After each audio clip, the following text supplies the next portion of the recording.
Hello, Global Theater. My name is Jerry Fielka. Today's August 30, 2023. I want to thank Rob Grant and his amazing podcast. I'm probably wrong about everything.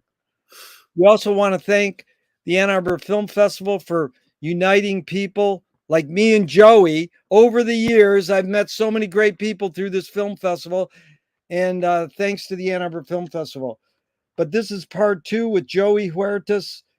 Joey, where in the heck are you calling in from? Like, that's a joke. Well, part one. Remember, this is the sequel. We already did part one. I'm calling from Westchester County, so let's hope this. Oh, no, I thought it was Joey from the Bronx. I'm always Joey from the Bronx. Oh, I'm in the Bronx. The Bronx isn't Westchester. You mean the Bronx is I not? live in Westchester. I live in. So I told you, my Molly Ringwald is my neighbor, but I'm from the Bronx. I'm a Bronx guy, and I go to the Bronx every day. I'm not far from the Bronx, by the way. Yeah, and I'm glad you remind us. We're part two. Yeah, we're a sequel. So this is amazing, and I love you, Joey. It's always a pleasure.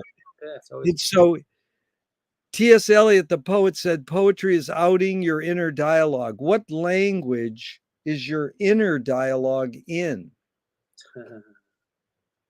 The good laugh, dude.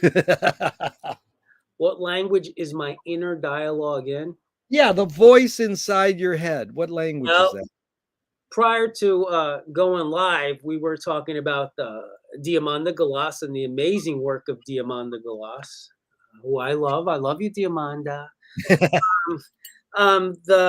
She has a way about her exceptional work where it's very primal. It's almost like speaking in tongues. Yeah. And she's able to access that naturally, instinctively, and also through a lot of training. So anyway, I would say my natural voice is of the same nature, some kind of very primal, a primal thing, similar to like Shry. I would compare it to like Shry X, an album of Diamanda Galas that I recommend everyone get. It's an incredible album of her. She recorded it all locked up in a black box. Amazing. That was beautiful. Primal, speaking in tongues. And so, George Manupel, who started the Ann Arbor Film Festival, his mantra is ignore yourself. Jonas Mekas says there is no self-expression.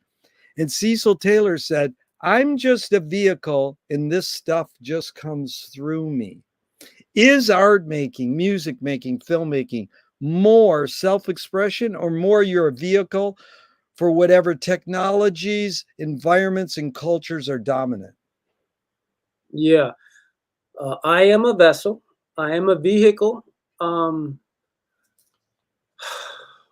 said this before in part one, where I do feel it's some of my best works that I feel are my best works because I was able to get in a state of flow would be where I felt some kind of sense of possession. People call, sometimes people go to museums or find some level of inspiration, something that inspires them, and that inspiration kickstarts something. So I would say, repeat the question. Is music making, art making, filmmaking more self-expression or more you're a vehicle? Yeah. So again, I'm a vest. I feel like I get possessed by something, and then I will select sort of toys to play with that I don't really like. Certain films I make, I will pick like a Pixel Vision camera or a rundown 8mm camera that maybe the motor ain't working up to par, and I'll do my best to get the thing to get something on recording, and then I'll work with that. So I do like to play with toys, but there's something possessing me, an inner thing that's happening, that something I have to get out of my system. A very weird thing that happened is I was on a roll for a while, making a lot of shorts, a lot of what I call poems, and then I hit a drought. And I've just recently learned that drought was because I had a lot of stuff I think internally I wanted to get out, like almost like these confessional poets who have to.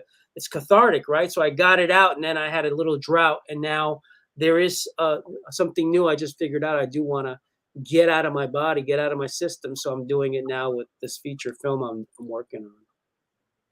That was really well done, dude. You're articulate, and I appreciate it, Joey, because the real hidden question is, can art making be egoless? Listen, people think artists are egomaniacs. I think there's a confidence that when a person experience is taken over by an inspiration or by this possession that I call it, and creates something that to the artist themselves blows them away. People see that as this kind of arrogant ego thing, but it's not. We ourselves are spectators of the work that we make, and there's not one movie that I've made that I could look back on now that I just don't understand how I made it, and I couldn't make that again. I'm not in that place anymore, and I wouldn't want to do it again. And that's real art rather than people sitting at group tables trying to figure out what they're going to do for next season in a Netflix show or something. Yeah, because for years, 80% of people say, "Can art be egoless?" And they go, "No." And one woman said about a year ago, she goes, "Great art is egoless," and that was weird. And then a woman said about 2 months ago, it has to be egoless. Yeah. But it's hard because the word ego carries this baggage because it also is egotistical or ego. And then it always gets me to go to the question, was Freud right? I think Freud was right most of the time. Yeah. That's good. And the other examples I give, I love because you being a drummer, they asked the drummer for James Brown, who's the architect of funk drumming. They go, "Where'd you get your sound? How'd you invent funk drumming?" He goes, "I'm in Ohio, and there's a factory on one side of my house, and there's a train track on the other. So it was like boom, tsk, boom, tsk, boom." Oh. He got it from there. And then they asked Ginger Baker, "Where'd you get your sound?" And he said, "I was in London when they were bombing. Boom, boom, boom, boom, boom." And then the guy from Negativland told me Missy Elliott. They said, "How'd you learn to sing?" She goes, "From car alarms." That's heavy. So where did you get this sense of pursuing drums as a calling? Like, you're hardcore, but I mean, I know you do other elements of music, but isn't your main instrument from your pursuits in music drum, or was it something before drums? No, it was I drew. I would sketch and draw before drums, but once I discovered drumsticks at a flea market, I think I talked about it in the first episode. I was just it was done. It was over. Um, and I will add before the drumsticks, there's something about sticks. I guess I was really into Bruce Lee and nunchucks, and I'm a nunchuck meister. I would cut Right. drumsticks and tie chains to one, and I'm no joke with nunchucks. I'm very good with nunchucks. I taught myself. Right. But yeah, once I bought those drumsticks at the flea market, I was addicted to drums. And anyone can go to the first episode, the first interview. I talk about all of that. I'm sorry, because I thought, did we go through all the music, all your pursuits in music questions? I'm not sure. I mean, Okay, let's try that. So what's the function of music? what's the function of music? Hmm.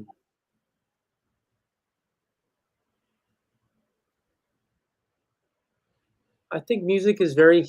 I think it's very healing. I don't think it's anything but healing. The greatest medicine is music. Um, Music is a very positive manipulator, right? I mean, you can make a choice of what kind of music you listen to manipulate your mood, and it usually works.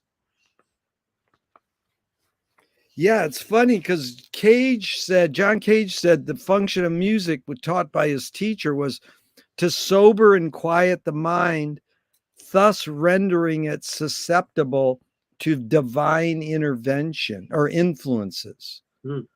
So, I mean, it's funny because drums you don't think of as calming or sobering your mind, but indeed, that's the pulse that really hypnotizes. Like even Captain Beefheart talks about the mama heartbeat.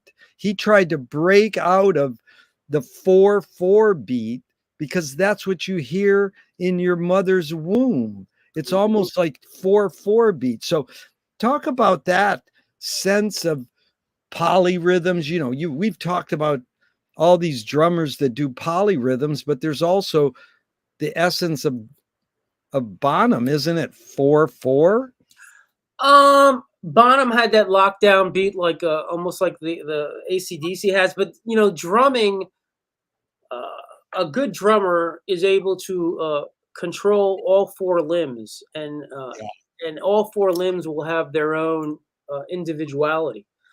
So people misinterpret drumming as sort of some loud, aggressive, like the Muppet Animal character. Who I love, by the way. I have that stuffed animal in my bed.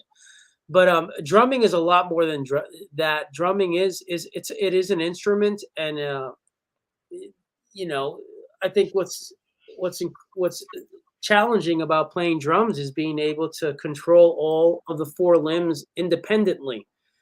And then what happens is once you're able to do that, then you're able to, you know, like I think I told you about, like, you know, people like John Densmore or Budgie from Susie and the Banshees. These are people who spent a lot of time on the toms rather than just bass and snare. They made love to the toms and let everybody know. And Stuart Copeland, who did that more with splash cymbals, small cymbals, and the hi-hat and the reggae beat. You know, Regata de Blanc. It's black. It's white reggae is what that means. And so what he was able to manipulate the typical rock punk beat, but also by manipulating, controlling each one of his limbs. I mean, I don't think that worked very well with Sting, which is why they were always combative. Him and Sting. Sting is more of a conventional songwriter, although very jazz oriented. But when you said, I wanted to make sure I heard the word right. You said pump beat, PUMP, pump beat. I don't think I said pump. Yeah.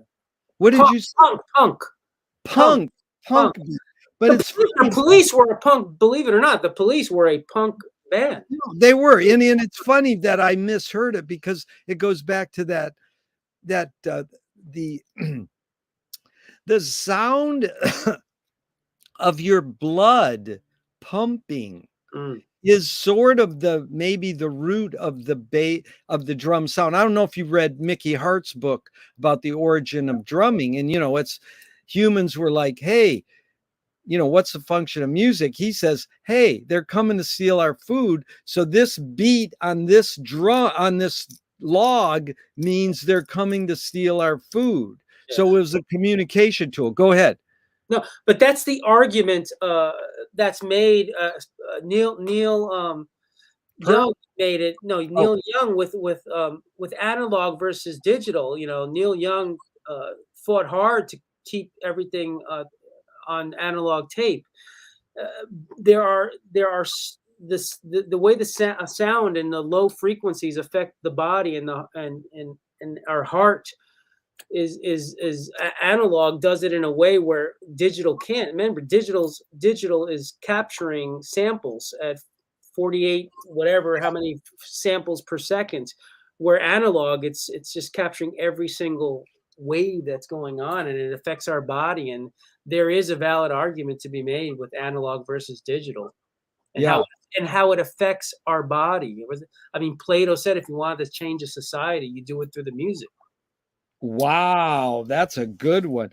But it's interesting we're doing this body talk because McLuhan says everything. He says the most human thing is our technologies, is us inventing things. We invented the drum, we invented the, you know, CD player, we invented the record player and the keyboard and the guitar. But we were biomimicking birds. We heard frogs croaking, and that has a beat. So let's just start with that. The drumstick, what humanness does it extend? You know, the knife and fork extends your teeth. The shutter in a camera, a projector extends your eyelid. And even non-tangible, say religion or philosophy, extends is maybe extension of consciousness. What does the drumstick extend for you? What humanness? Well, I did say that in the first interview where it was like a separate appendage. Yeah. But you have spoken in the past in other interviews I've seen you do and talks about Wendy Carlos, Yeah. and she was someone who basically reinvented the synthesizer and how she created and composed for film soundtracks like what The Shining, and then in Clockwork Orange, the Yeah. opening, and she did the whole entire soundtrack to Tron. And I think what she did was she would recreate or orchestral sounds and then create patches for them, and then she basically reconstructed the whole idea of what what digital music can be. Wow, that's heavy. Yeah, no, that's amazing what she did with Switched on Bach. She changed the world. Unbelievable. And so I thought we didn't do these, but did we talk about Aaron Copland's 4 elements or ingredients of music being melody, harmony, rhythm, and tone color? So the first question is how do you describe what is tone color? Not in musical academic terms. To the lay person, how would you describe what is tone color? I would say tone colored would be being able to hear a simple or complex mix of various instruments and being able to decipher individual instruments among that mix. So Yeah. the tone color you'd be able to tell. And again, I mean, Police were just 3 people, but I think like Grateful Dead, they had multiple members, and you'd be able to decipher every single instrument on a live show of theirs. Yeah, because it was Mickey Arts playing like Eastern beats and Bill's playing rhythm and blues beats. It's insane. Yeah. So then you go to these 4 elements or ingredients that Aaron Copland distinguishes. How do you focus or integrate the 4 when you're writing a Joey composition? Melody, harmony, rhythm, and tone color. Yeah. I think a lot of that, especially for a drummer, that a lot of that happens in post-production. That's really where it's almost like editing. Like you shoot all your footage, and then in post-production, you cut all the fat off of it, and then you sculpt it together. And I would say the same with music. A drummer just usually it's the foundation of the song, and then after you just sort of you mold it into what it. And so I would say in post-production is where you find it and you do all of that work. But I mean, you have a vision in your mind's ear. You're starting to write a composition. Does it sometimes start with a harmony or a melody or a beat or a tone color? I mean, is there any sort of ritual or process that you've found over the years? I mean, how many years you've been composing? A long time I've been composing, and I would just flat out tell you, you find 1 or 2 sounds. And remember, I do a lot of field recordings. 1 or 2 sounds, whether it be after a heavy rainfall, a sewer system, the water going down into the sewer, or a certain old car engine. You find 1 or 2 sounds that just sort of like you feel attached to. You clean it up, and then it sets a mood, and then you work on that mood to create an atmosphere, and that atmosphere becomes this beautiful storm. In fact, my friend says the 3 T's of music are taste, technique, and theory. You've learned the technique. You know the structure, the theory. How does one acquire taste? How does one acquire? Well, taste can change as we mature. How does one acquire taste? I would say it's no different than food or travel. You have to consume as much of a variety as you can, and then you start figuring out what is at the top, echelon of everything you're getting a taste to. But I know, but you gravitated towards Stuart Copeland rather than Herman's Hermits? Yeah, as a drummer, I did, but as a sound designer for music, no, uh, Real? not at all. No, no. As a sound designer, once I start installing some of the field recordings, and let's say if it was a drum beat, I would manipulate it or reverse it or whatever, put a little reverb, put it as a temp track into the film, and then uh, as most people do, see a lot of filmmakers, what they do is they'll install a temp track temporarily until they get a composer to write the. So what I'll do is I'll put a temp track, and then that temp track, if depending on what mood I'm in, if I'm just not into cleaning up the image or re-editing, then I'll continue to work with that temp track and expanding it, and that dictates where the visuals will go. So the whole piece, it's very much like, I would say it's very much like painting and trying out colors and stuff. Very much like painting, how I approach making films. Absolutely. And that's funny because isn't the story on 2001? They just put in some temp tracks and then Yeah. Kubrick goes, keep it. Yeah. I mean, I hear that happens a lot. They're like, here's what I want to get. And then the composer doesn't get it and goes, can't we just buy the temp? Well, that's what happened with Wendy Carlos. Here it is. Yeah, there you go. Wendy. So back to that word taste. This is McLuhan. There's two parts to this statement he made. Song is slowed down speech.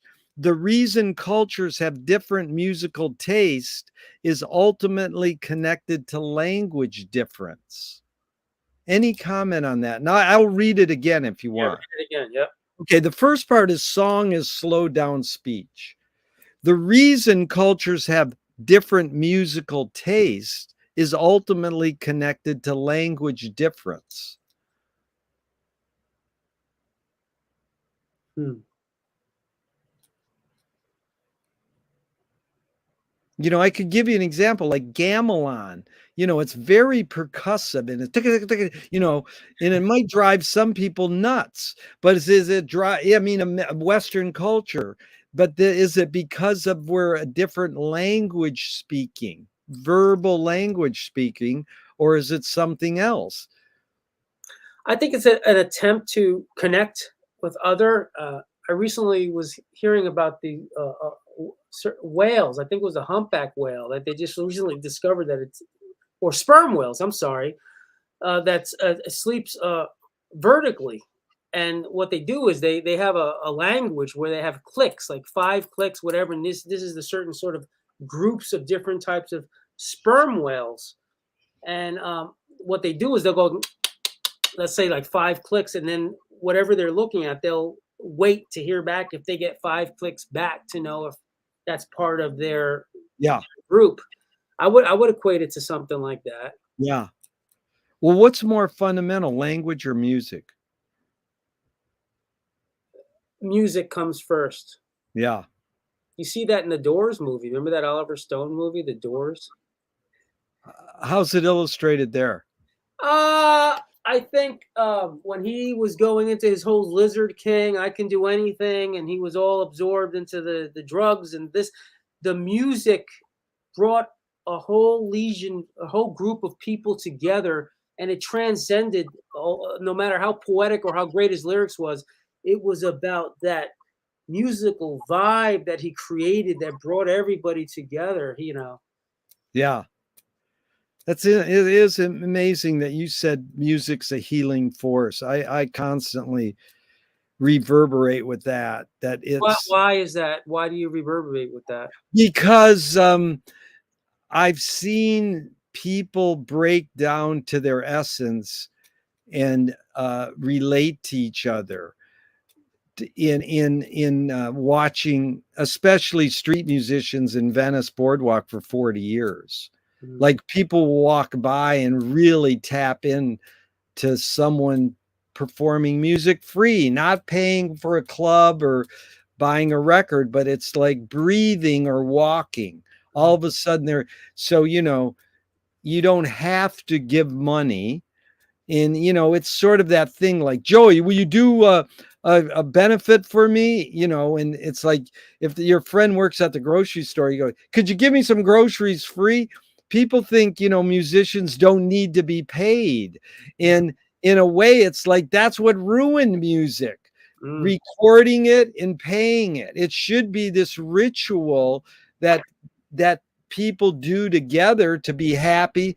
Another thing about the function of music is to dance, to move is the function of music. It's the soundtrack to movement. But Well, how did Zappa feel about that? I don't think Zappa's music, his compositions are difficult to dance to. oh, he was always promoting dance. Yeah, no matter what. No matter what time signature.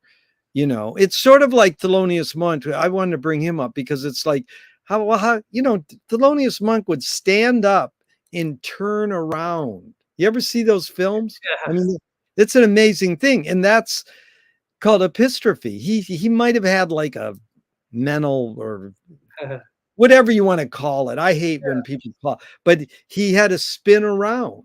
Yeah. As a kid, you spin around, but it made him move. And we know, I mean, the other guy, the book just came out on Chuck Berry, dude. It's unbelievable what Chuck Berry did.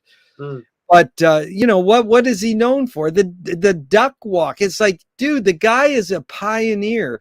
He knew this important thing. He knew to rip off Louis Jordan's guitar lick and make it the anthem for America, Johnny Be Good. He ripped that lick off. So that's what a genius is. No, Zappa said a genius is when you rip something off and no one knows where you got it. That's and right. No one knows that he got it from Louis Jordan's guitarist. He got that lick. But so what? I mean, basically, he's known more for his like duck walk or whatever it's called, when he's playing his guitar. Yeah. But Jerry, what do you think about Robert Johnson? Do you think he sold his soul to the devil? Well, that's another whole thing. I like the connection between Robert Johnson and Charlie Patton and all that crossover. But yeah, that's another heavy issue we should go into is the blues. And that's my favorite is the blues is a positive thing, but they think, oh, it's a negative thing, like your soul to the devil. The blues is defined by Ray Charles as a black man's walking down the street and a white man sees him and the black man has a shoe in his hand. And the white guy goes, dude, did you lose a shoe? And the black man goes, I found one. So that's the history of the blues. It's the positive step. Yeah. It's the alleviating healing factor. Yeah. But I mean, it's heavy. And I mean, we should do a whole salon on blues, dude, because I love it. But back to Monk, this is the question is, my friend said, Thelonious Monk heard all the same notes Charlie Parker heard, but only decided to play some of them. And so he was a big propagator of the space between notes. Okay. And he said silence is the loudest sound in the universe. So it's basically two questions. One is, how do you navigate or integrate silence between drum beats or how do you navigate silence in your music? How does that, like Miles said, silence is it's the space. Music is the space between the notes when you're not playing. How do you do that, especially with the sensibility of a drummer or a composer in a soundtrack? How do you know when not to play? Yeah, well, for music, for drumming, which is different than for film, which would be this negative space opening, it has to be, in my opinion, almost like a covered bridge. There has to be a bridge that the listener has to be aware that there's a waiting period that's going to lead to something new, something fresh, some new terrain. But it is that quiet area, that quiet space is a bridge that leads to a new terrain. Right, but that's called dynamics. But how do you get that sense? Because especially with drumming, people think you have to always be hitting. How do you know when to not hit?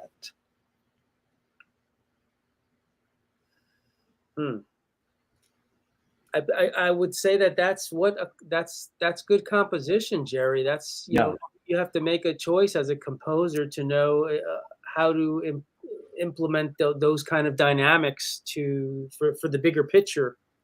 You have to know how the piece is going to end. I don't think a jazz performance could necessarily do that, but something more structured could. Yeah. Well, you've been a performer. You've performed music in front of audiences. Ruth Draper says the key is to bring the audience up onto the stage and into the scene with you. It is they who must give you even more than you give them in the way of imagination and creative power. Hey, that sounds great, but how do you do that? I told you last time, stage diving. Hit fast forward, got to go up. I did some of these questions. Thank God I remember them. Dude, I'm glad, and I'm sorry I didn't do No, it's good. It's good. It keeps me on my But did we do the Leonard Cohen? The only way you can sell a concert if you put yourself at risk. No. Okay, so this is Leonard said the only way you can sell a concert is if you put yourself at risk, and if you don't do that, people know. What the only way you can sell a concert is if you put yourself at risk. And if you don't do that, people know. So the question is what role does a risk play in your creative process? I think now for artists, risks, unfortunately, is everything. With this whole cancel culture thing that's going on, I mean, a real artist has to be really brave and really confident in their surrendering to this possession of creating a work without worrying about how it will be perceived or judged by what's going on temporarily in the social scheme of things, which is changing at this point, like every month. So at this point, artists are taking risks all the time. But you know what? I do believe that a true artist doesn't really concern themselves with that. I think I honestly believe a true artist, Frank Zappa, obviously is a perfect example of that from the onset. I mean, he was arrested. Remember when early on he even got his ass thrown in jail. I mean, you just end up you do what you do because it's like breathing air. Yeah. And then you find out later on in conversations like this that it was wow, why the fuck did you do that? You fucking nuts. And it's like, if you knew how dangerous it was, you wouldn't have done it. So it actually is very helpful that you're not aware of how stupid it was when you did take that risk. But you just don't know any better. An artist just does it and doesn't know any better, and that's what creates that kind of magic that other people who are not artists and call themselves artists, well, they sort of try to pre-plan and plot out and scheme and create a whole a blueprint of how this thing is going to work, and it doesn't work like that. Wow. Well, what does courage mean to you now, Joey? We did that one already. I don't want to redo courage. Oh my God. I'm sorry. Okay. I was born with courage. I was born in Jacoby. I can't help but have courage. Wow. You can't be from the Bronx without courage. It just doesn't happen. It's in your DNA. But you think you got it from your mom and dad's DNA? Courage? Yeah. The way they raised you, the physical DNA, or on your own? It's the nurture versus nature thing, but it's 50-50. It's the DNA of of my parents, and it's also being around the the Bronx is very different than other boroughs in New York. It really is, and I think if I think on everyone who's born in the Bronx, it should be stamped on the birth certificate like courage. It's just kind of like it's just. But is it because of there's more nationalities? It's different. It's working class. What marks the Bronx as being different? I've had this conversation with people in Brooklyn. My main office with some of the work I do is in Brooklyn, and Brooklyn is very different than the Bronx. All apologies to everyone in Brooklyn watching this. I can't. I don't understand Brooklyn. I can't do it.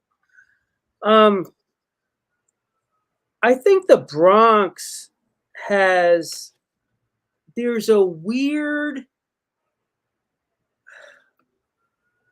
weird unity of this buffet of cultures and people that come together more so, in my opinion, than Brooklyn, Queens, or Manhattan, who have more of a self-identity or have more segregated blocks or areas. The Bronx is just like this hodgepodge of what I feel like the movie Ghostbusters at the end, when the Marshmallow Man comes up and Bill Murray's out there with that fucking gun with Dan Aykroyd and stuff, and it's the whole city comes behind like, all right, now it's on, motherfuckers. Now we come together and we're gonna fuck you up. And the Bronx has that kind of thing. Other boroughs don't have that, man. You mean they're more accepted what diversity? When push comes to shove, the Bronx will come together as one. That's amazing. Bronx Bombers. Wow. But did I ask you the viola spolin? If the audience cannot see your struggle to achieve something, they cannot root for you to achieve it. Like you're drumming, they can if they can't see you're struggling, they can't root for you. Is struggle play a role in your creative process when you're performing live? No, but struggle plays a part in an audience. The audience who gravitates towards a band or towards a musician or towards an artist, they identify themselves with a struggle that sometimes the artist is oblivious to. It's very natural to the artist, but to others, Kurt Cobain, I think, would be an example of that. This guy was, or Sylvia Plath, these people were action-packed figures of trauma and shit. Yeah. And the audience, to them, they were just expressing themselves, doing something I think that was very alleviating and very cathartic to them.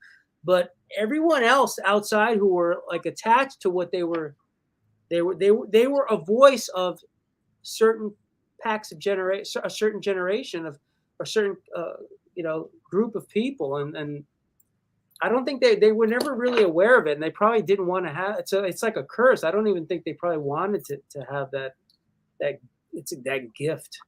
Right. It's a gift that keeps on giving, because when you're dead, you're still alive. The work, your soul and your spirit is still in the work.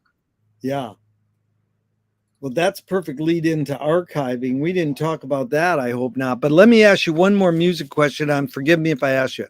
Yeah. Ben Ratliff, the music jazz writer, said, "I mean sound as it has long functioned among jazz players. Sound as a mystical term of art, as in every musician finally needs a sound, a full and sensible embodiment of their artistic personality, such that it can be heard at best in a single note." So if we heard Miles, we go, "Oh, that's Miles, fragile and pointed.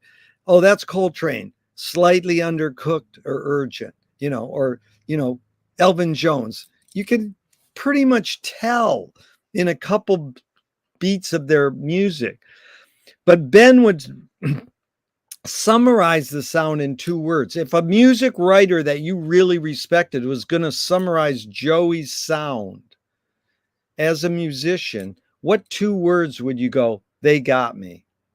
Raw and beautiful. I think we did this, but I have the answer again because I know it is. I do my stuff raw Yeah, and and I make sure that it doesn't end till I've polished it all up. that's beautiful. Great. And so now archiving, why do you think, it's evident that humans want to collect their stuff? Look at you have your collection in back of you. And I recently visited my archive. It was amazing to just go in where they have these big, walls of Wow. temperature control and all that. Where is it? Where is it? University of California, Santa Barbara. It's unbelievable. All my tapes are stored there, all the Pixel and all the interview tapes. Wow. And so I'm lucky. And we're really researching and making a feature film on archiving. And like Egyptians put stuff in their coffin with them. Yeah. If the Eastern philosophy is be here now, why do we need to collect stuff? In the long run, it's what we're living in the present, and is this need or want to collect an archive or hoard, which, if you haven't read it, run out and get it. The new book on Harry Smith. Was he a hoarder or was he the greatest archivist ever? Film and music and everything. Is this need or want to archive more innate or more invented? Why do we do it, really? Well, I have a situation recently. I don't want to say his name because I promised I wouldn't. There's someone I know that I had a very strong creative relationship with, who's writing a book, and he had asked me if I had any of the materials back when we created together, and I have giant crates of stuff, and I opened it up, and I blew myself away when I found like flyers and club Right. club menus where I had written down and dated what had happened that day. I couldn't believe that I did that. It was just innate. It was just something I have always done since a child with my sketching and drawing. So I think it's just an innate thing. I'm not a hoarder, Yeah. but I do save things that are close to my heart. I think it was. I think I knew that was very important to me. It's very special, so I wanted to preserve it and save it. Yeah. And I will say I was kind of surprised that I was the only person who had all of that material saved and well documented, dated, timed. But also I wasn't. I was surprised that others didn't, but I wasn't too surprised that I was. It was cool to see that I've always operated in this kind of a way. But as far as archiving, the problem with archiving, Jerry, and I'm glad you brought it up, is for music and for film. It's a complicated subject because no matter because everything is going at such a accelerated speed, technology, that that the artist continues to have to figure out how to preserve and archive the work, and I think it's extremely important to do that. But it's called, let me interrupt, because it's called migrate the media. And the bottom line is, don't throw the masters out. And people are like, no, I've got 5 boxes of VHS tape. Just dump them over to a hard drive. I've talked to the greatest archivists in the world. They go, dude, everybody thinks that hard drives save the world. No, they don't. You have to check the hard drive once a year, and you got to replace it every 7 years. Your 16 millimeter elements, your Super 8, your magnetic tape is going to last way longer than digital. But who's going to store it? Like, do you have a plan if you die? You do? Yeah. Absolutely, and I'll have it in my will that I'm working on in December and all that. Yes, but two things I want to say about that. One is, you know about baking tapes? You know about that? Tell me. So magnetic tape, analog tape, if it has not been after a certain amount of years, you risk, if you play it it degrades, so it could shred in the player. So what you have to do is you have to bake it into an oven. Look it up online. There's a certain art to baking it. You have to bake the tape, and you bake it, you cook it for a certain amount of time in a certain kind of oven, so that the tape is not attached to one another. Then you get one run. You get the one run to play it and digitize it, and then it's a wrap. It's good as garbage. So baking tapes is a big thing with analog right now that you have to do. And there are organizations that specialize in baking tapes. And then another thing I wanted to say is, remember, I was involved with Millennium Film Workshop, and whoever's watching this, if you can donate money, Millennium Film Workshop. I was the executive director for many years, and now Joe Wakeman is the executive director. And they have a space in Brooklyn. And if anyone wants to donate, they have a space that they're trying to secure for years. Anyway, the Millennium Film Workshop's been around since 1966, and the archive was sold to the MoMA, the Museum of Modern Art, and all of the recordings from Stan Brakhage when he had cancer. We have all of that we had all of it on crates, and the MoMA has it. So what we wanted to do was a retrospective of the Millennium Film Workshop's archive over the years since the 60s. Yeah. The Millennium Film Workshop was one of the pioneers of experimental cinema in New York, in the world. It started with Ken Jacobs, started the whole thing. Anyway, we went when I met with the execs at MoMA, they told me they were unable to do a retrospective on the archive that they purchased because it's infected with insect larvae. Oh no! But they still took it and stored it. It's stored in a climate controlled place in Pennsylvania, but it's going to cost $18,000 just to remove all of the damage that's been done to all of the analog 16 millimeter celluloid and analog cassette tape of Brakhage stuff and so the insects aren't eating it and destroying it. They're just it's infected. Eggs. Yeah, they lay eggs all over it. Because my VHS tapes of my first 20 years of Pixel started growing mold on the VHS, and you could see through the window. And so I asked USC, do you want my archives? USC said yes. And then I go, well, it's got mold. And they go, nope. UCLA, no. And then the academies took my archive at first, and then I decided to move the whole archive to Santa Barbara so it'd be in one place. But that is sitting there and now in climate controlled, but it still haven't had the mold baked off it. Well, you need to communicate with Harvard Film Archives. In Boston, they have an incredible archived building and department that specializes in all of that. And you could do a visit and a tour with them, but that's the place to talk to the Harvard Film Archive. Yeah, I will. I'll check that out. That's a really good, smart move. But it is interesting that you say it is innate to store, to collect and store, because it's basically history. But really, Joey, you're not wandering around in your archives. You're moving forward and go, okay, now I had my drought. Now I'm moving to my next project. Why do we have to have like even the masters, Woody Allen, Frank Zappa, they never went back and watched or listened to their old stuff. They just kept moving forward.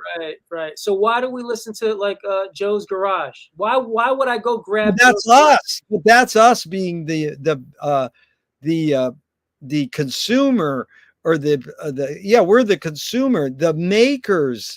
They feel, I have to save my masters. Some of these people, like Frank said, I don't care about how I'm remembered. Well, that he probably does. Mike Tyson just said it in a quote. I don't care how I'm remembered except with my family. I hope my family remembers me. Well, unfortunately, ever since he got that crazy fucking tattoo on his face, we're never gonna forget that guy. But it is like, do you care about your legacy? Of course, yes, I do care about my legacy. Yeah, I mean, if there's any argument to be made for artistic ego, it would be, yeah, I want my fucking shit to be safe. No different than if I go to a cemetery. You know, I would when I go visit someone in the cemetery, I want to visit someone in the cemetery. And most of the time, I go to a cemetery, the fucking place is empty. No one gives a shit. And nowadays, everyone's getting cremated, so and they throw themselves into the ocean. I don't even get that. Like, what the fuck are you alive for? But my all apologies. I don't get that. I want a place Yeah. where I could be visited and where I could visit others. But listen, Yeah. if that's what certain people want, you know, all right. Yeah. Then. You respect it. But it's interesting because we're talking about this death thing. And I probably already asked you this one last time too. Can you forget to die? No, you didn't ask me this last time. Nothing about death. I did not. No, you didn't. But this is a good Okay, well, let me set it up properly. You'll love the setup on this because it's Hollis Frampton. Okay. Narrative is born among the animal necessities of the spirit because we're waiting to die. Can you forget to die? I love this question because something happened yesterday to me. So I went and played I usually do about an hour drumming, right? So I played my drums and I came out, and then I was gonna make myself something for dinner, right? And then I look at the front door and I see that the deadbolt and it's all unlocked. And I know me, I don't leave the door unlocked. Yeah. And I'm like, oh my God, it happened. I'm fucking dead. I fucking died.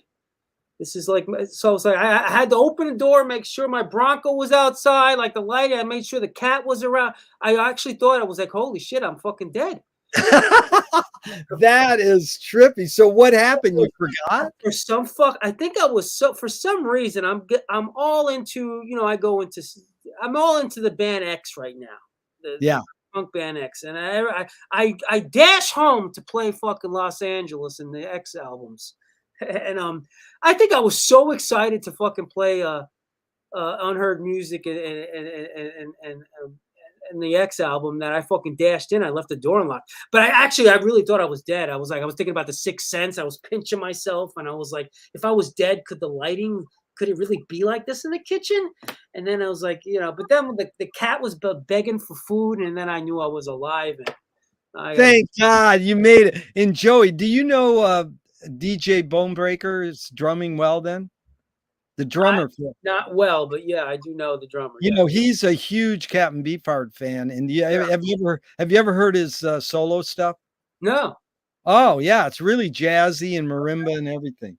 Nice. So that's cool. So this is amazing.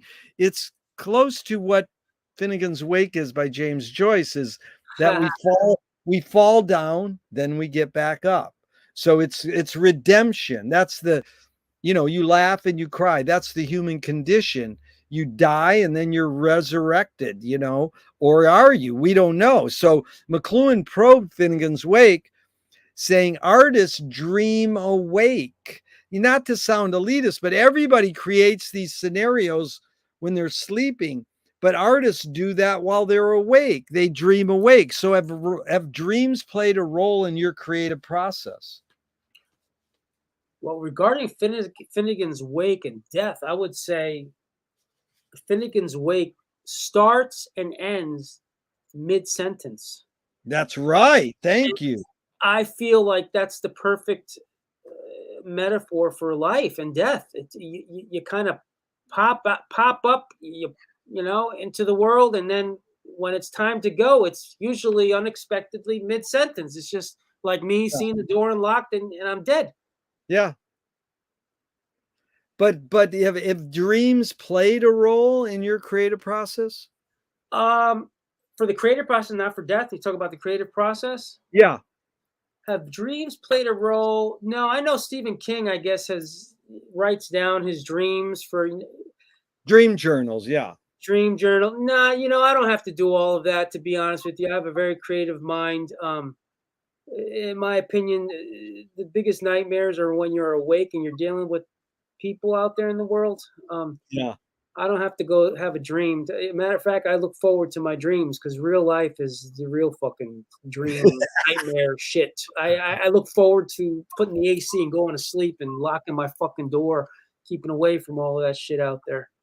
Well, why is it so difficult for humans to consider the possibility that life might be pointless? I'm not saying life is pointless, but why is it so difficult for us to consider that it might be pointless? Life is, first of all, life is pointless. Why is it so I've had difficult? that, I've had that response before. It is completely pointless. And then once you start doing something you're good at and you do it multiple times, it's then you kind of, do I want to do this today? Yeah, I guess I'll do it. Whatever, blah blah. Yeah, that's when you learn. Yeah, it's totally pointless. But relationships are important.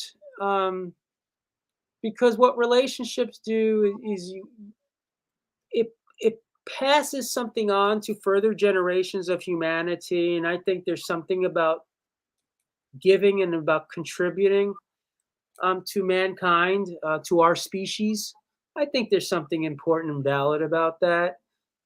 So our own life is pointless, but you know what? The archiving of works is not pointless, and because when that work is examined and appreciated and studied or looked at, it can inspire Yeah.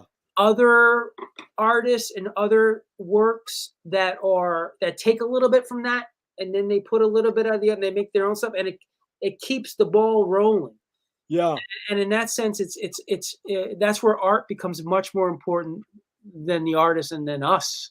Yeah. That's where the documentation is important. That's amazing, Joey, because what I feel you're saying, tell me if I got it, is the individual's not important, the community is. Absolutely.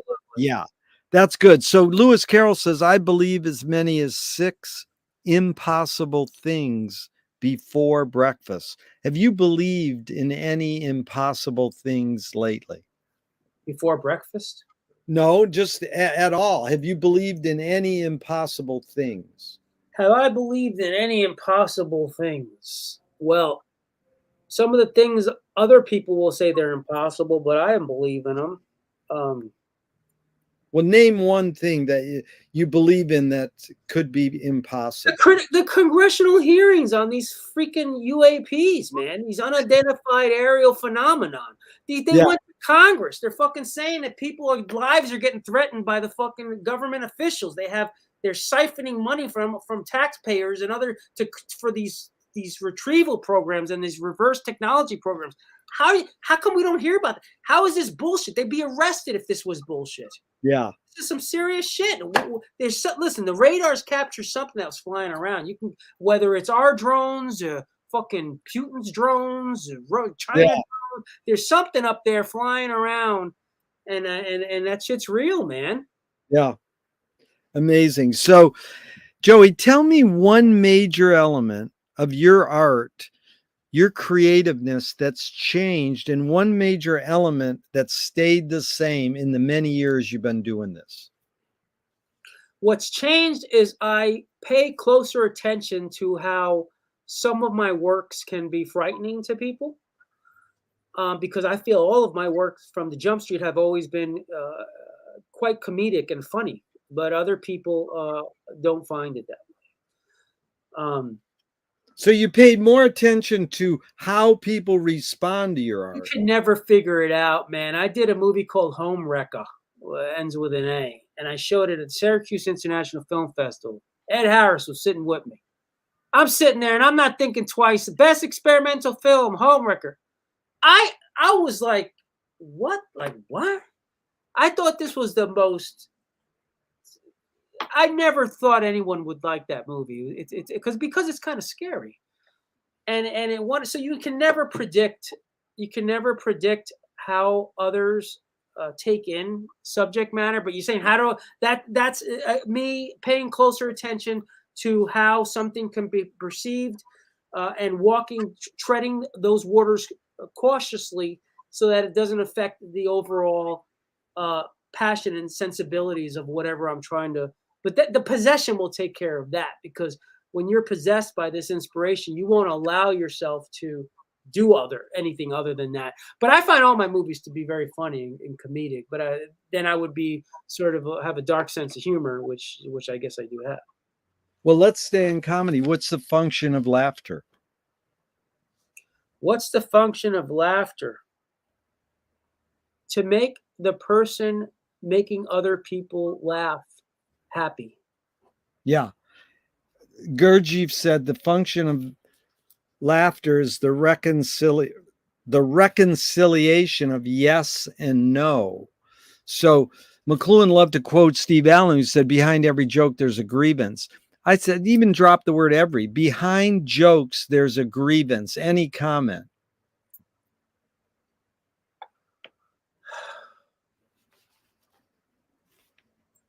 George Carlin. Yeah. Every joke that came out of his mouth was hilarious, sardonic, sarcastic, wry, and an absolute grievance, minus the ridiculous emphasis on politics that some of the comedians are putting now. He's strayed away from that. Carlin would be the perfect example of a comedian who cites an hour worth of grievances. Yeah, I worked for George. It's amazing, for a half a year. And my one thing I bring up is there's so many great lines like, how can you ever have a civil war?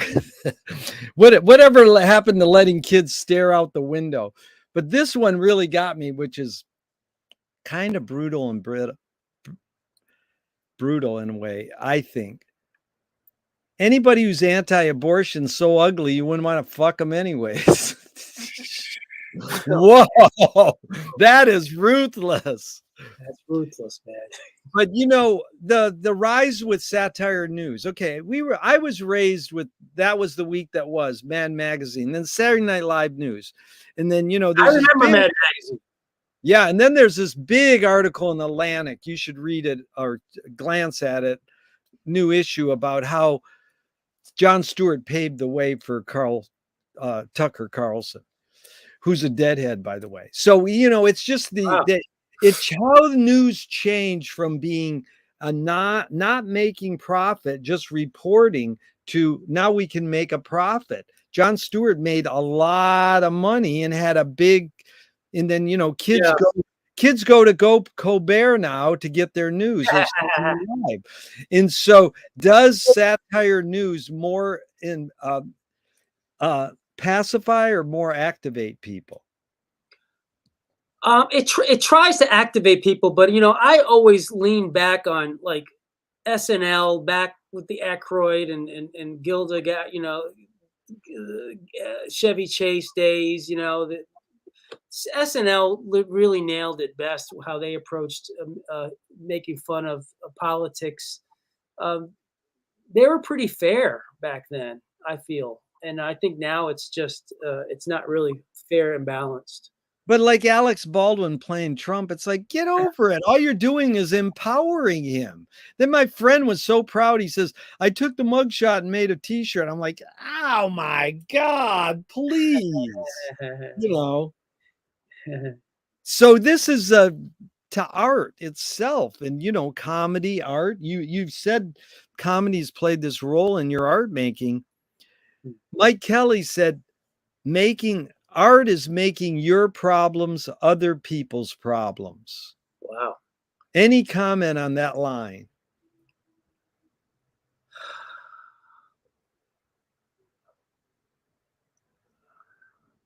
Yeah, but I would say that's almost like a person who has some kind of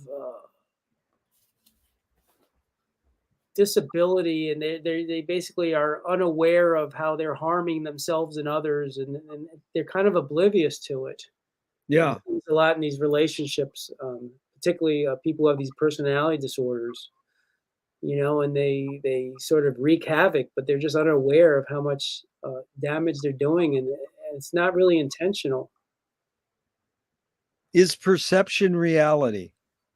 Is perception reality?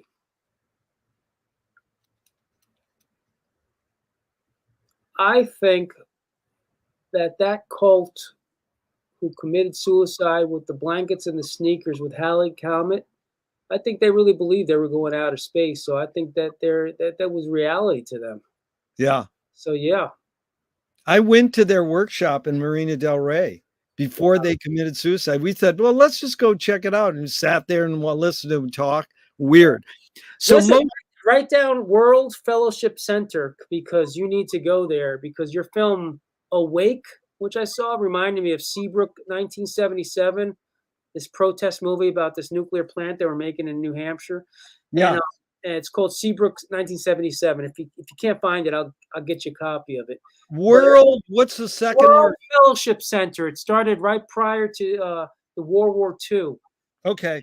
And you have to go and you do your research online and you make sure you go because you need to go. That place is custom built for Jerry Fialco. Great. I will check it out. Thank you.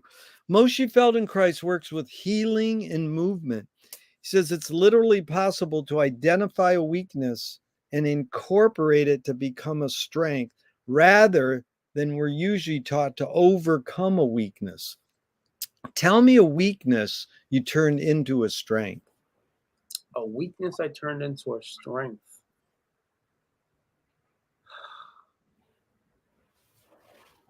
I would say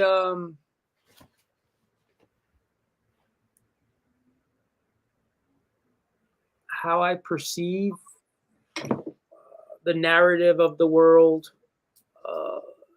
would be a weakness because others probably wouldn't get it. But then once I put it in a movie and tie it all together with the end credits, then it becomes entertainment, and then it's all good. That's good. Anger can be a productive emotion when fill in the blank. When you live in the Bronx. That's good, Joe. You know, I asked my friend, can satire be destructive? He wrote comedy with Robin Williams. He says, that's the job of satire. Swift compared satire to a mirror in which people could see every face but their own. Frank Zappa saying, watch the Nazis run your town. Now go home and check yourself. You think we're singing about somebody else. What's the function of satire?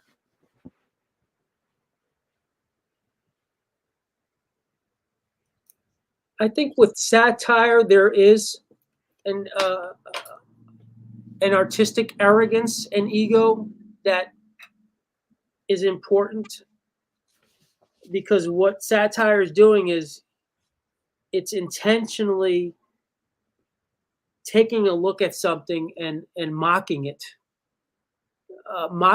for being something that the mocker deems to be less important than to how they view things and how they see the world. So there's an arrogance behind it, but it definitely has a company. It definitely has company to keep.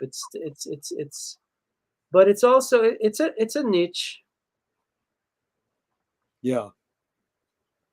What's funny, because my one friend said Frank Zappa made fun and satirized the things he loved the most. It's sort of like that question I have, you create what you resist. Or Bob Goldthwait said, you are what you hate.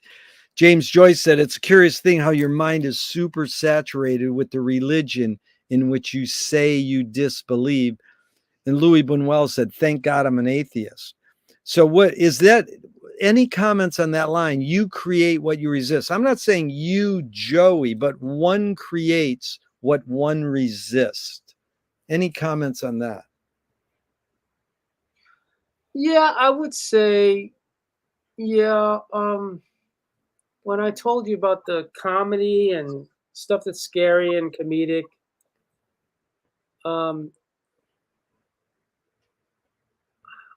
I think a part of me when I create something that I consider to be very funny is it's clearly more serious than I think, and It's deeper. You're trying to get in a deeper level. unfortunately, and it's subconscious probably. But yeah, I'm drawn to it, and then and I think my safety net is to make it, in my opinion, that it's kind of funny. Yeah. But but I'm always proven wrong because it's not funny to the other people who see it. Wow. And That's the harder I try to make it funny and ridiculous and absurd, the more people believe. I've had people in tears after screenings come to me asking how are the parents of this, how is this person, and I'm like, it's all fantasies, and it's not real. yeah. Yeah. But that's Faulkner saying sometimes the best fiction is more true than journalism. That you've created an imaginary world that's really based in reality, but you can call it fiction, but it call it nonfiction, but it really is a reflection of, it's this weird thing called fantasy and making stuff up. But what's the difference between men and women, physical aside? What's the most significant difference between men and women, physical aside?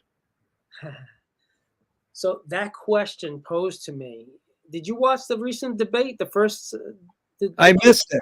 Okay, so one of the last questions they asked, they posed it to Chris Christie. What was it? And out of all the political, they asked him about UFOs, and he goes, "Oh, I get the fucking I get the I get the UFO question." It's kind of like, oh my god. So ask that question again, because you asked a question that's incendiary. So I have to be. Go ahead and ask it again. What is the most significant difference between men and women, physical aside? Between men and women, physical aside, I would say the most greatest difference between men and women, physical aside, is 100 absolutely the difference of the individual, that the individual feels in and of themselves of others. Yeah. It almost sounds like the answer I love to get is that there is no difference between men and I think we should all, at this point, man, they should fucking neuter us when we're bored. Just neuter us and see what the fuck movies and the art we make, man. Just fucking. That's where I first saw that was in Fellini's Satyricon. Hack them off. The in Fellini's Satyricon, there's a half woman, half man, and they said that's the first humans were half and half. Look at that. So on what occasion do you lie? On what occasion do I lie? On what occasion do I lie? When I go to bed at night and I make myself believe that I've done enough today and I can get the other shit done tomorrow. It's a fucking lie. I hate hearing people, I work 14 hours. I did all that. I'm not tired, but yeah, I do enjoy at some point ending the day watching some not brainless stuff. I do take in a lot of. I'm a political junkie. I take in everything. But I do tell myself I've done enough for today. But I do this. I do follow that old writers thing where it's like, if you can write a line a day or something, then good enough. So I'll make sure I get on if I can at least clean up some fucked up footage or some kind of shot that wasn't working, and then I can walk away from it. At least I did something on my feature film. I said this the first time, and I'll say it again. This making a feature film when you're a real artist and not like some kind of hack. It's so fucking draining, man. It's like, it's like. Well, believe me, draining, man. You're on a roll, Joey, and it's the difference between work and play. You play music and you work your films. Just learn how to play your films. Have fun. I don't like that. I hate. I have a disdain for people who feel like, making movies is fun. It's not fun. There's nothing fun about making a film or movie at all. And and if it is, then what? Like you go back to my first one, then you're to fucking Tarantino, and you're having fun regurgitating the. You're right, Joey. I rescind. About that making. I rescind. In fact, that's one of my lectures. Filmmaking can't kill you, but why take a chance? And it lists all the guys that say, like, you know, Michael Moore said making films ruined his life. Gus Van Sant said it. So it's not, it's good that you can suss out both ends of the spectrum, because I know you're attracted to it. But how do you find peace of mind? When remember the door was unlocked and I thought I was dead? I have peace of mind when I come home after long days of work and I lock all the fucking locks on my door. I play my drums, I have some dinner, and then I go back and I watch some, I infest my brain with politics, and I go to sleep. Yeah.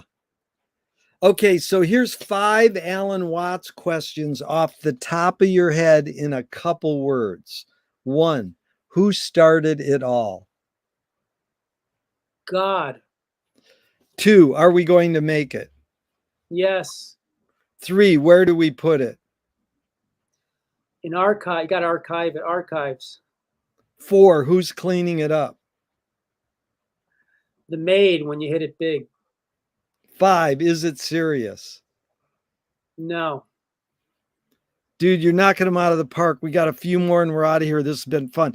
If you were walking down the street today and you met yourself as a 12-year-old, what would you say to your 12-year-old self? Save the Fonzie t-shirt. Remember I told you my mother gave me a Fonzie t-shirt if I went to school by myself. I wish I had that fucking Fonzie t-shirt and my toys that every time we moved, they threw away. Save the Fonzie t-shirt.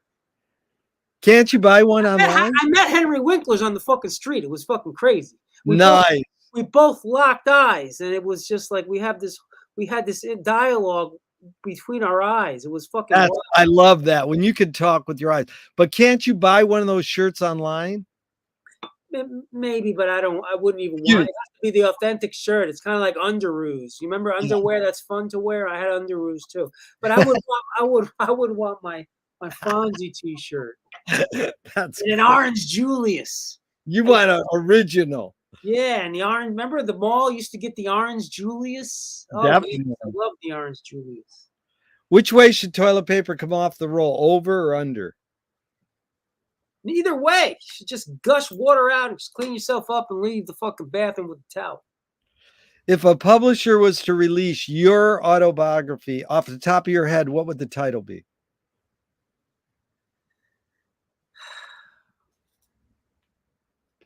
Joey. They want to. I love that my name is Joey. I'm so glad. I love that my fucking parent. I mean, I'm Joseph on the birth certificate. Yeah, but I'm Joey, and I got to tell you, I love that I'm Joey. It's a great name. I love it too. I love that I'm Joey. My middle name is Joseph. Look at that, Gerald Joseph Joey. Well, so click. Yeah, what they want to scent the glue in the binding of your autobiography. What smell? Say it again. They want to scent the glue in the binding of your autobiography. What smell? I had a teacher, Miss Hanley, and she used to put scratch and sniff stickers on my tests. And it smelled like blueberry. I wanted to smell like blueberry, like the scratch and sniff stickers Miss Hanley used to put on my social studies exams. That is good. If a statue was built in your honor, where would you want it displayed and what would it be made of? I want it displayed at St. John's. I want to be close to Gotti. And what's it made of? What's it made out of? What's your statue? This Joey statue's made of what? It's not going to be made out of marshmallow. What's it going to be made out of?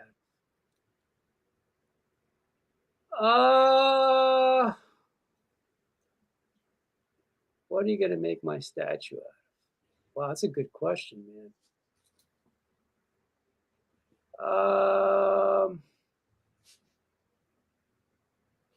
Petrified wood. I like wood. My whole fucking home is decorated with wood. Wood. Petrified wood. I like that. I'm a wood person too. My book is that I haven't really released is called Woodman. You better get me a copy. Yeah. Okay, so tell me something good you never had and you never want. Something good I never had And you never want it. and I never want it. But it's good. But it's good. Tell me something I never had.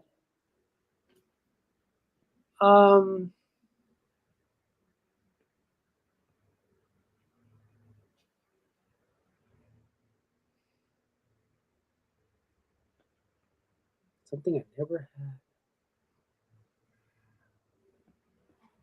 I guess age 200. I wouldn't want to be 200 years old.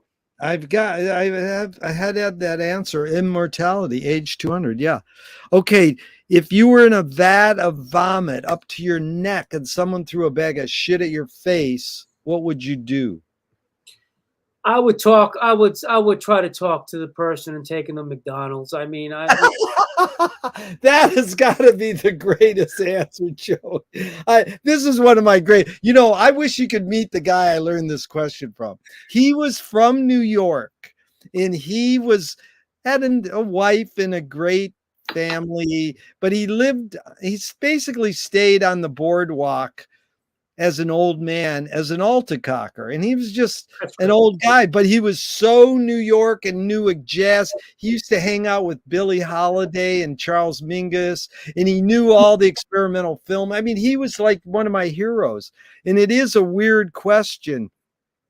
If you're in a vat of vomit, someone throws a bag of shit at your face, what would you do? No one says, I want to talk to the person. I want to take them to McDonald's. That's amazing because they don't understand that it's involving another person. They think about what they're gonna do. right. They don't, So the one answer I have to tell you is Descent into the Maelstrom by Edgar Allan Poe. This woman on the Venice boardwalk says, I'd take the velocity of the bag of shit coming at me and I'd use it to swoop my way out of the vat of vomit.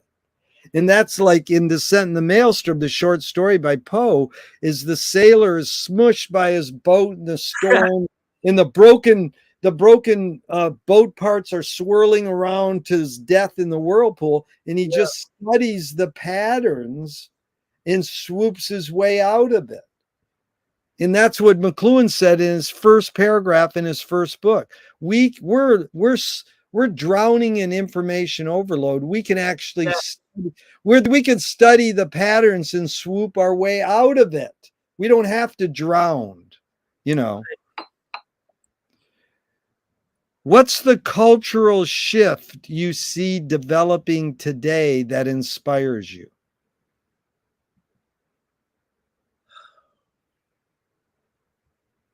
The blue pill movement. What is that? There's an underground movement of youth that is in opposition to the common lay agenda. I'll keep it at that. So you mean I can Google blue pill movement? Yeah. Wow.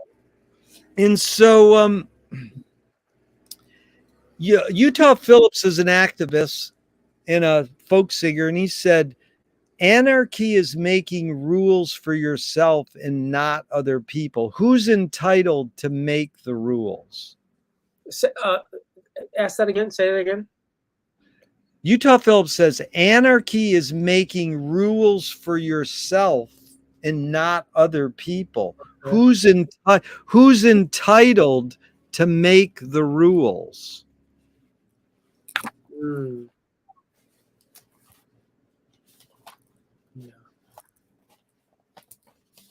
No man is an island. I mean, we always have to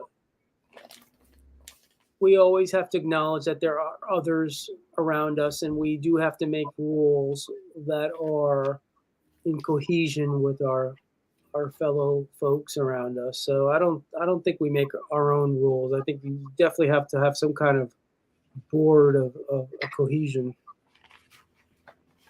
But who get installed that sense of community in you?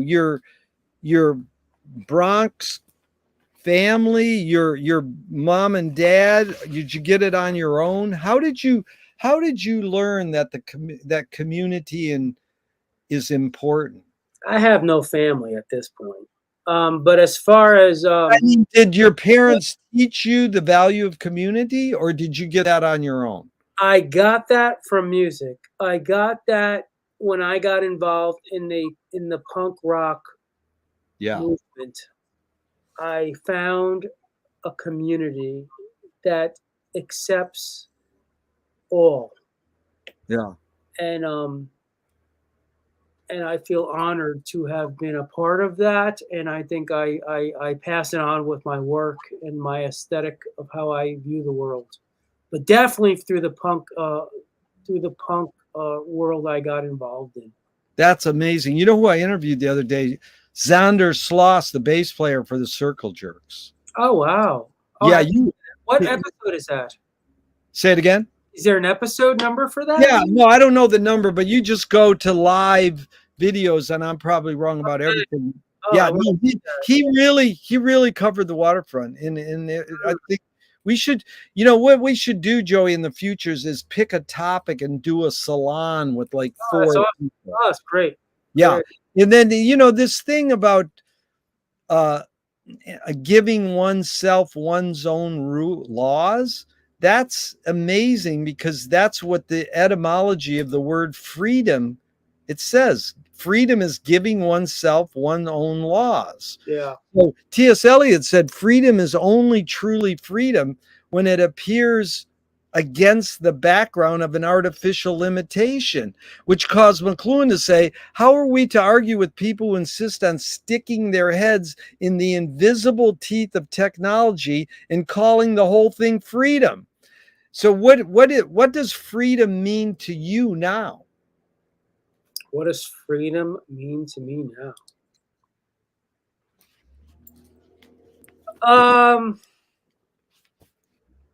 So far, as crazy as fucking shit is right now, freedom, the United States of America, as much as we have grievances, it is freedom. I travel a lot. I travel often, and as much as I have a problem with the United States, it does represent freedom. Wow, that's really well put, Joey. I appreciate that. You're a comprehensivist. You see the big picture. You kind of see, what things are this way, but they're good. There's services and disservices. So what question remains unresolved for you?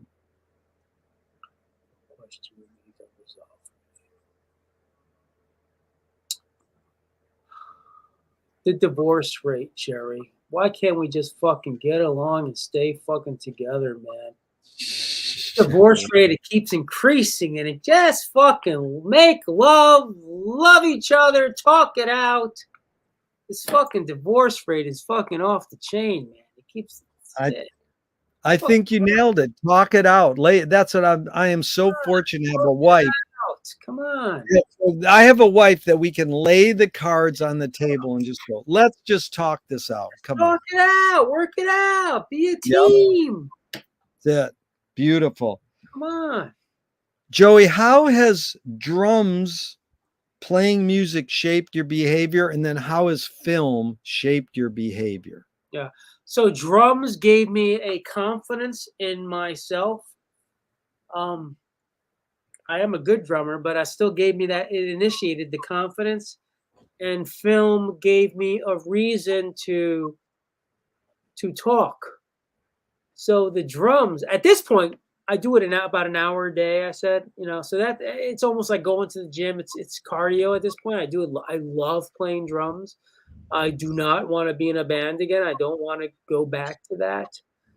But with film and making movies, it's very different, right? It's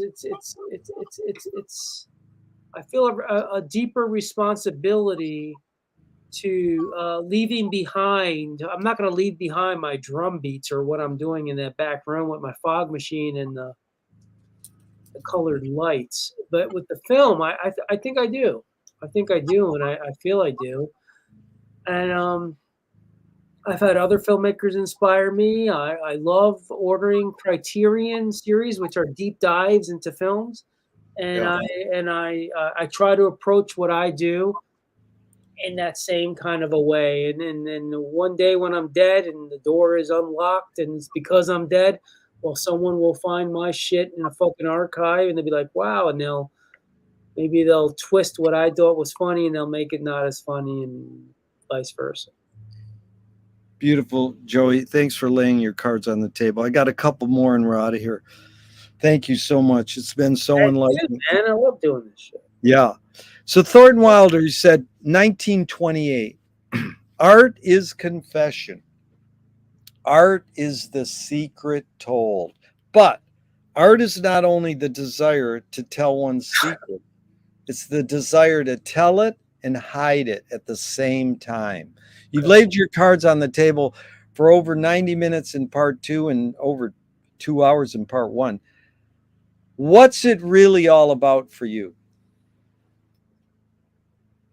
You would say that all over again and I'll answer it. Yeah.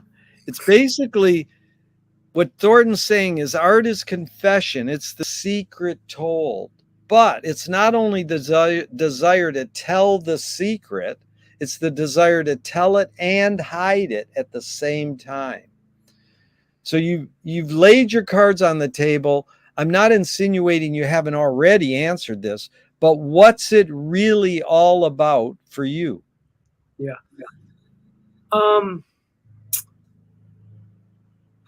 It's like riding your car. You ever ridden your car where it's close to empty? Yeah. And you're just going for it. And you trust that your car is going to make it to your destination without conking out, leaving on the side of the road. I feel it's to me it's that. Yeah. Yeah, it's like trust. Is that trust in the universe? Is that trust in fate? You think we're making it happen or watching it happen? You're trusting that you're being as honest with yourself as possible and you're delivering to your fullest capacity. Yeah. It's good. What gives you the most optimism? Children. Dude, that's amazing how I get that as the answer. Youth, children, that is the answer I get the most. And it's funny because, Joey, the first question I ask is what's your favorite, what's the best thing for a human being? And Wilhelm Reich said the best thing for a human being is another human being. And the last question is, what gives you the most optimism? That's what they asked Groucho Marx at the end of his life. And he says, other people. So I think it goes back to reverberate your thing about how important community is in other people. So it's sure been fun spending this time with another person, especially because it's you, Joey. Thank you so much. Over? Man. We're finished? Oh, man. Well, I can ask you some more if you want. Ask one more at least. And then we'll one more? Yeah, why not? Let's do a hard one, man. A hard one? What did we go?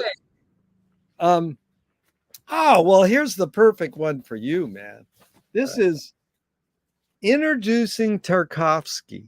Okay. In 1983 at the Telluride Film Festival. Okay. Stan Brakhage said, I personally think the three greatest tasks for film in the 20th century are: 1, to make the epic, to tell the tales of the tribes of the world. 2, to keep it personal, because only in the eccentricities of our personal lives do we have any chance at the truth. And 3, to do the dream work, that is to illuminate the borders of the unconscious. What are your 21st century updates? Or any comment on those three, but do you have any updates? What is the greatest task for film in our upcoming years? The greatest task for film in our upcoming years is to figure out a way to, which we will, because we did it with digital versus an analog, is to embrace streaming and to understand that streaming is how the artistic expression is delivered, and to embrace it, and to not go against. There's the Paris theater was purchased by Netflix, and they're showing starting September 1st this whole a series called Big and Loud, with films like 2001, by the way, with Atmos Dolby. Anyway, their whole thing is there's still a very giant prejudice against streaming cinema. Yeah. Me myself, I have a conflict about it, to be honest with you. Particularly the programming that's episodic. I think it's fucking nuts. And I think it's ridiculous. So yeah, I think that's the biggest challenge, just the streaming thing, man. Just the technology. It's advancing so fast, and this whole artificial intelligence, which as we speak today, how many weeks are we? Are we at months at this point with this strike that's going on with the writers and the actors? Yeah. I mean, this is fucking insane, man. Yeah. But this is scary. The streaming issue, let me just talk about that for a second, because this is, so when YouTube broke, however many years ago, I read in the front page of New York Times, they got this new thing on the computer. You can watch Parliament Funkadelic video. I collected every one of their vinyls. I says, holy shit, I'm not going to go online and watch this, but I'm going to tell all my friends. They have this new thing called YouTube. And all my friends, they go, why'd you tell me about that? I went in a rabbit hole and I spent 3 hours there. I would not watch YouTube for the first 10 or 15 years. Although I made a YouTube, you should watch it. It's called How to Make a YouTube Video That's Not a YouTube Video. That's it's almost 20 years old, however old. You have this? You made this? It's on YouTube. It's made the year YouTube came out. Wow. But I never would watch YouTube. And so then I, had this love of cinema, experimental cinema, and no film history. I hate films now. I think the three things that ruin the world are cars, guns, and TV. And I don't like to watch TV. Hey, cars, guns, and what else? TV. Okay. So which is movies. Which is movies, basically, I don't like Kenneth Anger, but he said a line I love to repeat. The day cinema was invented was a black day for humankind. Because it was like, why do we reproduce this shit? So, I love cinema, but you know what I love to watch the most? And I'm going to break down. I don't go to movies anymore, and I don't want to see Barbie. I can talk about Barbie for 3 hours. And my friend said, did you see it? And I goes, I don't need to see it. I've watched enough clips. I know that all the incentive. I've read articles. I can talk about it. So what? They go, you have to see it. No, I don't. And I don't feel I do. So I thought our TV was broke because I don't really like to watch TV, but my wife wants to watch a movie as a date once in a while. So what kind of movie? What kind of movie? She likes like rom-coms or, no, she likes good movies. Example. But give me a movie. Give me a movie. An example. Film noir. I mean, she worked with Nicholas Ray. They Live by Night. I mean, come on. I mean, she's in a Nick Ray film. But I mean, no, we like to watch film noir or something. I mean, any good films, but I put these two pieces of paper over our TV, so they're just art. So it's like the TV's broken. We're not watching movies anymore. And then I had to make these pixels and use it, and I figured out how it's not really broken. So then I was like, oh no. And I found this film about film archiving. I'm going to send you a link to it. It's an amazing film about film archiving. And I'm kind of sitting through it over 3 days in chunks. But all I do is watch stupid shit on YouTube for a minute or a half a minute. And then, you know, then I like music documentaries on the big screen. There's something about it, like, you know, Muscle Shoals documentary. That was so great to see on the big screen. Yeah. And see white hillbillies backing Aretha. I was like, no, don't tell me. It had to be black guys. And it's like white hillbillies. So I'm going to see the Wayne Shorter documentary on the big screen, which I look forward to. And then I'm going to go see Houston Sings the Blues, which is all the great R&B and blues people that came out of Houston. You know, one of Zappa's heroes, Johnny T-Bone Walker. No, Clarence Gatemouth Brown, Big Mama Thornton, Lightning Hopkins, you know. And then, you know, so I know I already know that I'll cry and I'll have a good time being in a room, you know, comfortable seats. The key is I drove to the theater with my friends. So driving in the car is as important as going watching the movie with them. And so it's like such a huge thing. And I want to believe that streaming is the way, and I know it is. I don't care if people watch it on the big screen or a little screen, if whatever they can suit their ways. But we know you're more engulfed in a film when you're in this room with a bunch of strangers. You know, and you know, my thing is seeing you in Ann Arbor in your film. The most important part is hearing the human talk in front of the screen at the end. That's the dialogue that is created by the film, to me, is more important than the film.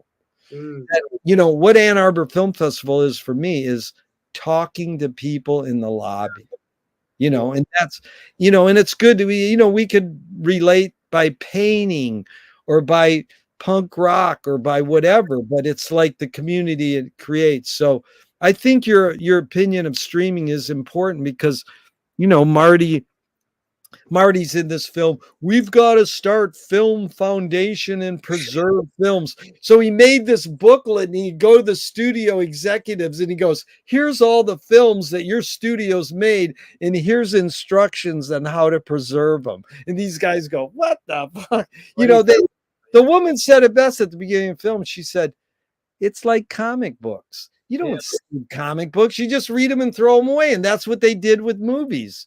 But the worldwide people are trying to say, this is my culture preserved. Well, why are you preserving your culture? Live life now. That's right. You know, so it is a dilemma to me, how if technology is the most human thing, then how can we flip it to keep humanity going? It's just like you go, okay, I played enough live gigs. I did.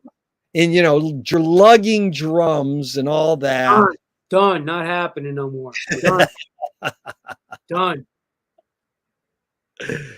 And then just this technology, you know, I would have had to wait for you to be here, or I would have to interview you in Ann Arbor. And you know what an amazing, you know, what we're on, Joey, is called television telephone. And guess what year it came out in your city? New York World's Fair, 1939, the same year Finnegan's Wake comes out. They demonstrate television telephone. Guess when it became a reality for us? 68, 2001. The guy calls his daughter from the spaceship. So now it is totally a reality, and it's more real. If me and you were interviewed in a room, we would have not stared at each other's faces for 2 hours. Our eyes would have wandered. We'd be looking. In this, it forces us to have a more intimate, I think, it's really amazing technology. But most of my friends, I agree. most of my friends hate it. They go, when are you going to have live events again? I goes, Zoom's fine with me. That's horrible. Jerry, I agree with you, Jerry. Yeah. And we mutate or we change. But see, look at the beauty is you went to Roy's house. I've never seen Roy's body. I mean, literally, I've seen his face for 3 years and learned. Roy's house is like Jerry's house. The whole time I was like, this is Jerry's house. Yes, yeah.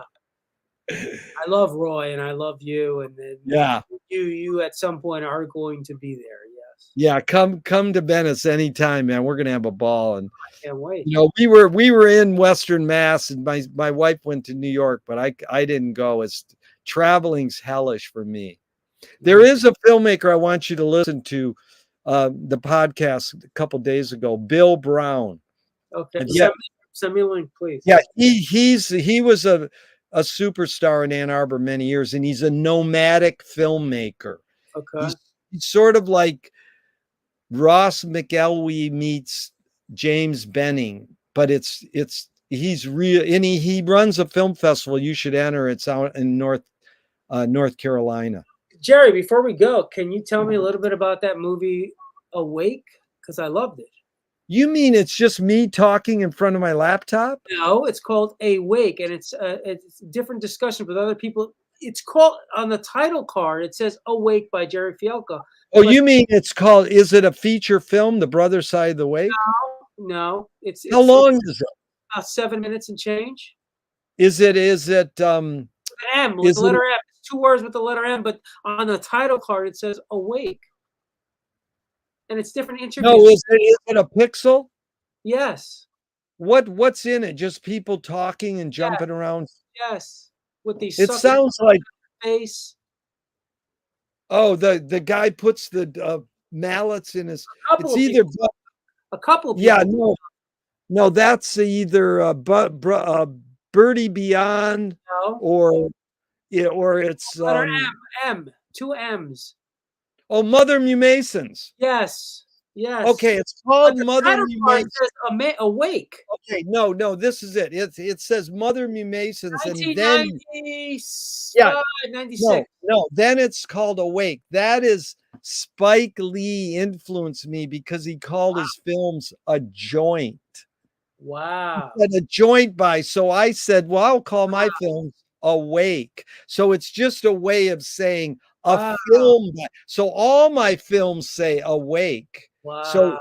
So it's just a way of saying this is a film by. I didn't know that. Wow. Yeah, that's Mother Masons. No, I'm sort of proud of that. I loved it. And if you look, I commented on it because it reminded me of that Seabrook 1977. It was shot with a Porta Pack. I know yours is shot with the Porta Packs were cool. I shot on. No, I was just talking about this. I had videotapes from my media center in Ann Arbor.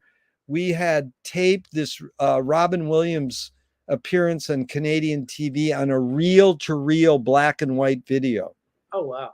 Reel-to-reel black and white video. Wow. And so that's why Pixel is like that return to early video art. Absolutely. Did you see the movie the police tapes? The police tapes. It's shot on Porta Pack. It's about a police station. Oh, please, you need to watch the police tapes. Oh, okay, I'll check it out. Yeah, please. I'm going to show you. Hold on 1 second. I want you to see this film. This is called Film, the living record of our memory. Oh, wow. And it's really about archiving film. It's really it's really worth seeing. Film. So what's the how does it end, Jerry? How do they explain what's the best way to archive material now? Well, there it says right there, a documentary about the importance of moving images. I haven't seen the whole thing, but it's about the history of archiving cinema. Yeah. and it's really, really amazing. So you said your stuff is already in a yeah, cloud. my stuff is in University of Santa Barbara. It's taken a while, but we're finally cataloging it. I've got the list, and Plastic bags, freezer, kind of like being in a meat. Like oh my God, it's freezer. got those big Great. wheels on these I love it. huge, and it I comes in, love and then he opens it up, and they have the stairs on the ladders on the wheels, and I mean, I'm really lucky. They really respect it, and I'm just honored, and that it started when Norman Mailer sold his archives for $1 million. I literally said to myself, if he can get $1 million, I could at least get 100. But I didn't sell my archive. Believe me, it was just a question of finding someone who would, either donate or, I donate money to them because they're doing such a good job now. But it's hard to find. People collect their stuff all over the world, and they die, and the shit goes in the dumpsters, and I'm a dumpster diver, and I find this shit all the time. Did you read In the Belly of the Beast?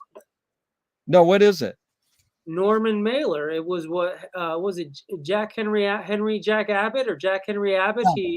He was an inmate, and he was writing back and forth to Norman Mailer, and Norman petitioned that he be released, and he got a bunch of people to petition for his release. This guy who was a murderer, and he basically wrote this book called In the Belly of the Beast about life being in solitary confinement and being in prison. And basically the first week or the first night he got out of prison, because of Norman Mailer's petition, he stabbed a waiter, and he went right back to jail. Oh, and no. he committed suicide in jail. In the Belly of the Beast. It's as good as autobiography of Malcolm X. It's a classic. No, and Mailer's a great writer, but he was he had, like all humans, he had his strengths and his weaknesses. But there is a great tape on YouTube of Norman Mailer with McLuhan for 30 minutes talking. Wow.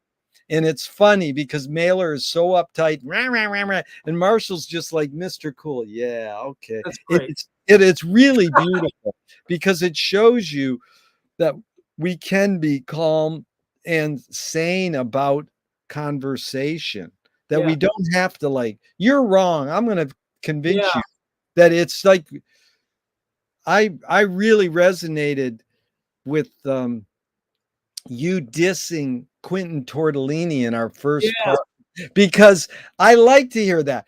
The guy's, he's as good as any other filmmaker, but not even. But I know, but I never watched any Quentin films until that Hollywood film. And people like, how could you not see it? I goes, I don't want to watch.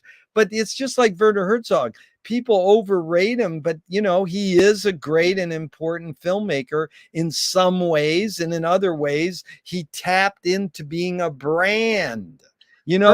Herzog would have took the guy to McDonald's like me. That is a great statement. That is a great statement, Joey. It's really that is what forgiveness is, the key to life, I think. But I've had one-on-ones with Herzog. By the way, did you see the book? There's 2 books you have to get that's worth paying, and I'll pay for them both for you if you order them, and I'll send you a check.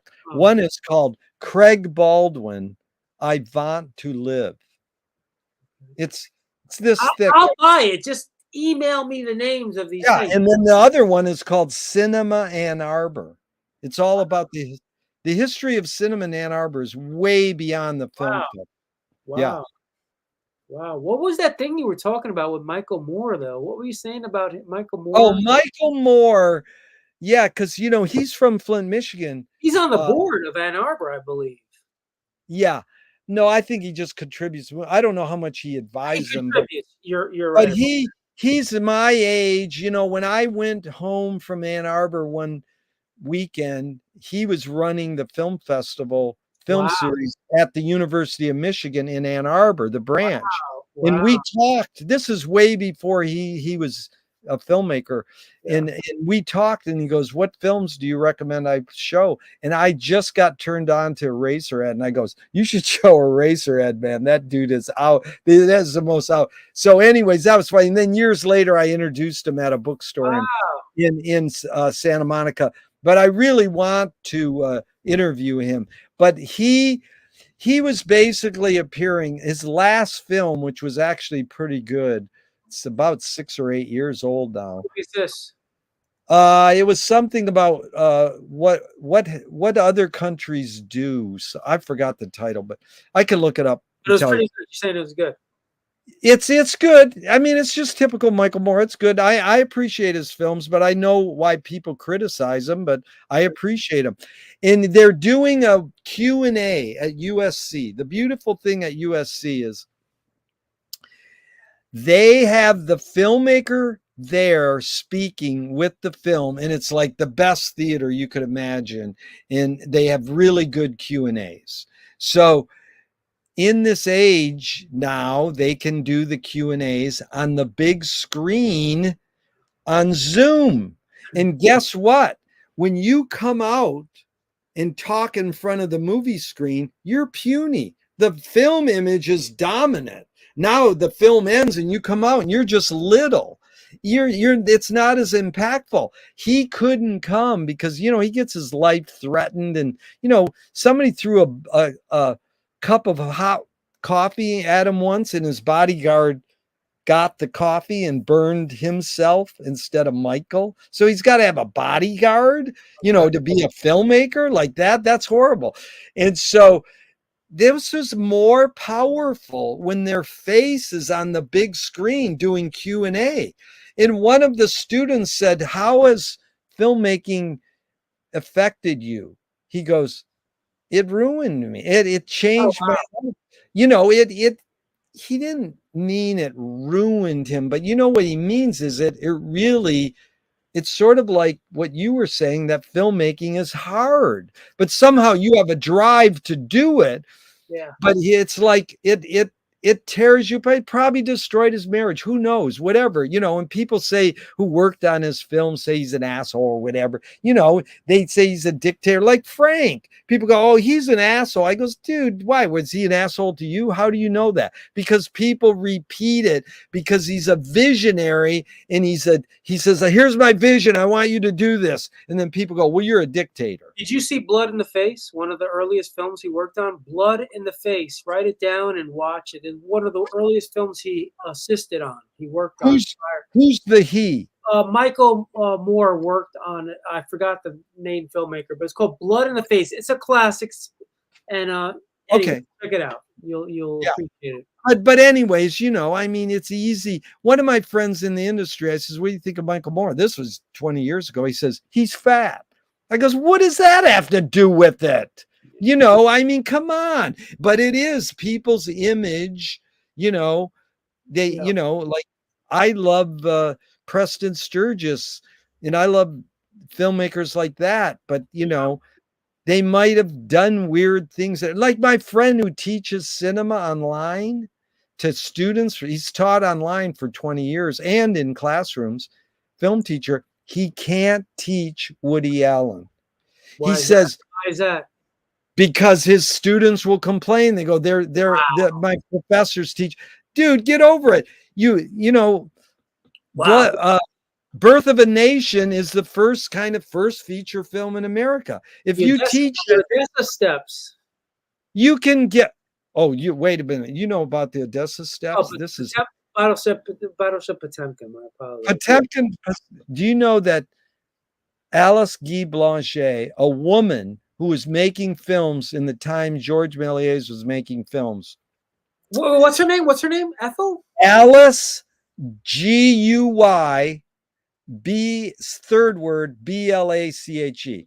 So look at her movie, the documentary on her. Unbelievable, because Eisenstein went to the movie theater in Russia when he was 8 years old, and he saw her version of the Potemkin scene, and he says that he was inspired to make it from her, and she gets no credit with inventing narrative cinema. She got blackballed out of cinema history. So again, it's like I'm into docs. Docs can teach us stuff, and we hope make the world a better. I mean, bottom line, Joey, is it's always like, it sounds like a Hallmark card, but we're trying to make the world a better place. Yeah, good luck. How do we do that? Yeah. inspiring, just inspiring others, Jerry. Yeah. Inspiring others. Yeah. Okay, well, you inspire me, Joey. I'm going to hit the end broadcast button, but I know this will never end because we will keep talking forever and ever, Joey. Whoa! Yes, No, Jerry. no God one's bless ever you. I love you to death. There I you love go. you, dude. I love Thank you, man. Get the hell out of here and post this shit. Bye. Bronx forever. Bye.